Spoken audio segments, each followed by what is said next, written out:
Tu vis dans le pays des droits de l'homme. Tu le sais parce qu'on te l'a répété toute ta vie. Et quand tu regardes bien, tu comprends à quel point c'est vrai.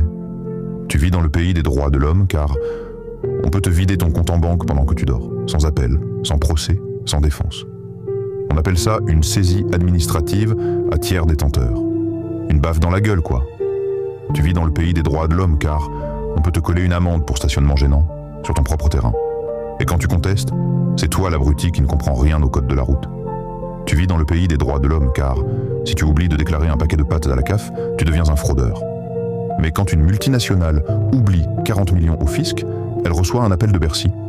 Poli. Tu vis dans le pays des droits de l'homme car si tu es à la rue, tu as le droit de mourir en silence, mais surtout pas de déranger. Et si tu campes devant une préfecture, on t'envoie la BAC, pas un lit. Tu vis dans le pays des droits de l'homme car si tu héberges quelqu'un trop longtemps, tu peux être accusé de fausses déclarations. Mais si l'État te vire d'un hébergement d'urgence, c'est la procédure. Tu vis dans le pays des droits de l'homme car tu dois payer des impôts locaux pour des services publics que tu n'as pas. Pas de médecin, pas de bus, pas de poste. Mais une taxe. Toujours une taxe.